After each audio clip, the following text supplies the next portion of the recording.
ನೋಡಿ, ಒಂದ್ ಕಡೆ ಸಿಲಿಂಡರ್ ಟ್ರಬಲ್ ಎಷ್ಟರ ಮಟ್ಟಿಗೆ ಏರ್ತಾ ಇದೆ ಅಂತಂದ್ರೆ, ಈಗ ಸರ್ಕಾರ ನಿರ್ಮಾಣ ಸ್ವತಃ ಮಾಡಿರುವಂತಹ ಇಂದಿರಾ ಕ್ಯಾಂಟೀನ್ಗೂ ಕೂಡ ಸಿಲಿಂಡರ್ ಕೊರತೆ, ಸಿಲಿಂಡರ್ ಅಭಾವ ಬಿಸಿ ಏರ್ತಾ ಇದೆ. ಈಗ LPG ಗ್ಯಾಸ್ ಸಿಲಿಂಡರ್ ಪೂರೈಕೆಯಲ್ಲಿ ಭಾರಿ ವ್ಯತ್ಯಯ ಕಾಣ್ತಾ ಇದೆ. ಈಗ ಇಂದಿರಾ ಕ್ಯಾಂಟೀನ್ ಅಲ್ಲೂ ಕೂಡ ಮಧ್ಯಾಹ್ನದ ಊಟ ಕ್ಲೋಸ್ ಆಗಿದೆ. ಇದಕ್ಕಿಂತ ದುರಂತ ಬೇಕೇನ್ರಿ? ಇಂದಿರಾ ಕ್ಯಾಂಟೀನ್ಗೂ ತಟ್ಟಿದೆ ಸಿಲಿಂಡರ್ ಕೊರತೆ ಬಿಸಿ ಅಂದ್ರೆ. LPG ಗ್ಯಾಸ್ ಸಿಲಿಂಡರ್ ಪೂರೈಕೆಯಲ್ಲಿ ಭಾರಿ ವ್ಯತ್ಯಯ ಕಾಣ್ತಾ ಇರೋದ್ರಿಂದ ಕೇಂದ್ರ ಸರ್ಕಾರ ಆಗಿರ್ಬೋದು, ರಾಜ್ಯ ಸರ್ಕಾರ ಆಗಿರ್ಬೋದು, ಒಬ್ಬರಿಗೊಬ್ಬರು ಅವರನ್ನ ಬೊಟ್ಟು ಮಾಡಿ ತೋರಿಸೋ ಬದಲು ಇದಕ್ಕೊಂದು ಪರ್ಯಾಯ ವ್ಯವಸ್ಥೆಯನ್ನ ಕಲ್ಪಿಸಿಕೊಡಿ. ಇಂದಿರಾ ಕ್ಯಾಂಟೀನ್ ನಲ್ಲಿ ಮಧ್ಯಾಹ್ನದ ಊಟವನ್ನೇ ಕ್ಲೋಸ್ ಮಾಡಿದ್ದೀರಿ. ಸಿಲಿಂಡರ್ ಕೊರತೆಯಿಂದ ಮಧ್ಯಾಹ್ನದ ಊಟ ಕ್ಲೋಸ್ ಆಗಿದೆ, ಸರಿ. ಇದಕ್ಕೆ ಪರ್ಯಾಯ ಮಾರ್ಗ ಏನು? ಮಲ್ಲೇಶ್ವರಂನಲ್ಲಿರುವಂತಹ ಇಂದಿರಾ ಕ್ಯಾಂಟೀನ್ ನ ಕಿಚನ್ ಈಗ ಕ್ಲೋಸ್ ಆಗಿದೆ. ಮಧ್ಯಾಹ್ನದ ಊಟಕ್ಕೆ ಮಾತ್ರ ಕ್ಲೋಸ್. ಬೆಳಗ್ಗೆ ತಿಂಡಿ, ರಾತ್ರಿ ಊಟಕ್ಕೆ ಮಾತ್ರ ಓಪನ್ ಇರುತ್ತೆ, ತೆರೆದಿರುತ್ತೆ ಇಂದಿರಾ ಕ್ಯಾಂಟೀನ್. ಮಲ್ಲೇಶ್ವರಂನಲ್ಲಿರೋ ಇಂದಿರಾ ಕ್ಯಾಂಟೀನ್ ಇಲ್ಲಿಂದ 20 ಅಂದ್ರೆ ಇಂದಿರಾ ಕ್ಯಾಂಟೀನ್ ನಲ್ಲಿರುವಂತಹ 20 ಮಲ್ಲೇಶ್ವರಮಲ್ಲಿ ಅಕ್ಕಪಕ್ಕ ಇರುವಂತಹ 20 ಇಂದಿರಾ ಕ್ಯಾಂಟೀನ್ಗೆ ಇದೀಗ ಅಡುಗೆ ಸಪ್ಲೈ ಆಗುವಂತಹ ಬೆಳಗಿನ ಉಪಹಾರ ಮತ್ತೆ ಮಧ್ಯಾಹ್ನದ ಊಟ ಇರಲ್ಲ. ಆದರೆ ಸಿಲಿಂಡರ್ ಇಲ್ಲದೆ ಈ ರೀತಿ ವ್ಯವಸ್ಥೆಯನ್ನ ಮಾಡಲಾಗಿದೆ. ಕ್ಯಾಂಟೀನ್ನಲ್ಲಿ ಅಡುಗೆ ತಯಾರಿಗೆ ಬಂದ್ ಆಗಿದೆ ಅನ್ನೋ ಮಾಹಿತಿ ಲಭ್ಯವಾಗ್ತಾ ಇದೆ ಇಂದಿರಾ ಕ್ಯಾಂಟೀನ್ನಲ್ಲೂ.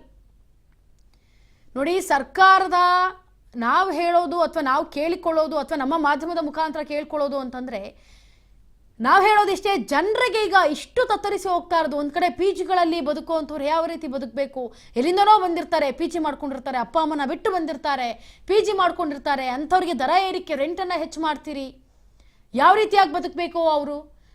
ಸರಿ, ಅದೇನೋ ಆಯಿತು.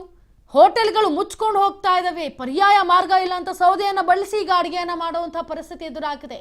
ಸಿಲಿಂಡರ್ ಇಲ್ಲದೆ ಮನೆಯವರು ಕೂಡ ಈಗ ಸಿಲಿಂಡರ್ ಖಾಲಿ ಆಯಿತು ಅಂದರೆ ಹೋಟೆಲ್ಗೆ ಬರಬೇಕು.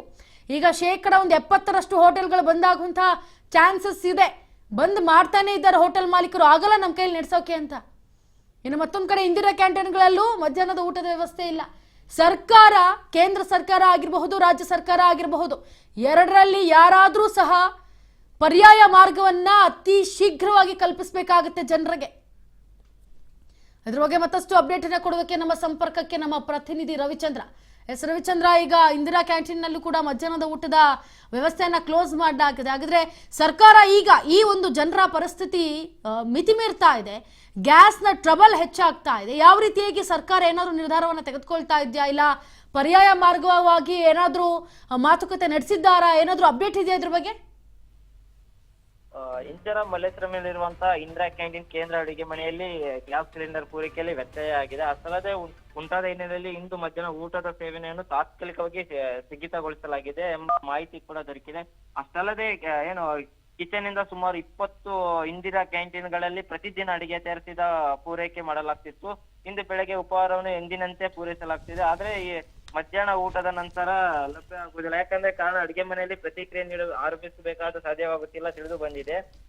ಅಂದ್ರೆ ಅಡಿಗೆ ಮನೆಯಲ್ಲಿ ಪ್ರತಿದಿನ ಸುಮಾರು 15 ಗ್ಯಾಸ್ ಸಿಲಿಂಡರ್ಗಳು ಅಗತ್ಯವಿರ್ತಿತ್ತು. ಸಿಲಿಂಡರ್ ಕೊರತೆ ಬಗ್ಗೆ ಸಂಬಂಧಿಸಿದಂತ ಅಧಿಕಾರಿಗಳು ಮಾಹಿತಿ ನೀಡಲಾಗಿದೆ. ಅಷ್ಟಲ್ಲದೆ ಮಧ್ಯಾಹ್ನ ಊಟದ ಪೂರೈಕೆ ಮಾಡುವ ತಾತ್ಕಾಲಿಕ ವ್ಯವಸ್ಥೆ ಮಾಡಲಾಗಿದೆ ಎಂಬ ಅಧಿಕಾರಿಗಳು ಪರಿಶೀಲಿಸಿ ನಡೆಸಿ ಎಂಬುದಾಗಿ ತಿಳಿದು ಬಂದಿದೆ. ಪ್ರತಿನಿತ್ಯ ಇದೇ ತರ ಏನು ಇಂದಿರಾ ಕೇಂದ್ರದಲ್ಲಿ ಇನ್ನು ಮುಂದೆ ಏನು ಊಟ ದೊರಕುವುದಿಲ್ಲ ಈ ತರ. Yes Ravichandra, thank you so much ನಿಮ್ಮೆಲ್ಲ ಮಾಹಿತಿಗಾಗಿ. ಎಸ್, ನೋಡಿ, ಇಂದಿರಾ ಕ್ಯಾಂಟೀನ್ಗೂ ಎಫೆಕ್ಟ್ ತಟ್ಟುಬಿಟ್ಟಿದೆ. ಈಗ ಮಲ್ಲೇಶ್ವರಂನಲ್ಲಿರೋ ಇಂದಿರಾ ಕ್ಯಾಂಟೀನ್ಗೆ ಏನು ಕಿಚನ್ನಿಂದ 20 ಇಂದಿರಾ ಕ್ಯಾಂಟೀನ್ಗಳಿಗೆ ಅಡುಗೆಯ ವ್ಯವಸ್ಥೆಯನ್ನು ಕಲ್ಪಿಸಿಕೊಡ್ಲಾಗ್ತಾ ಇತ್ತು. ಈಗ ಇಂದಿರಾ ಕ್ಯಾಂಟೀನಲ್ಲಿ ಬೆಳಗಿನ ಉಪಹಾರ ಇರುತ್ತೆ, ಮಧ್ಯಾಹ್ನದ ಊಟ ಇರೋದಿಲ್ಲ, ರಾತ್ರಿ ಊಟ ಇರುತ್ತೆ.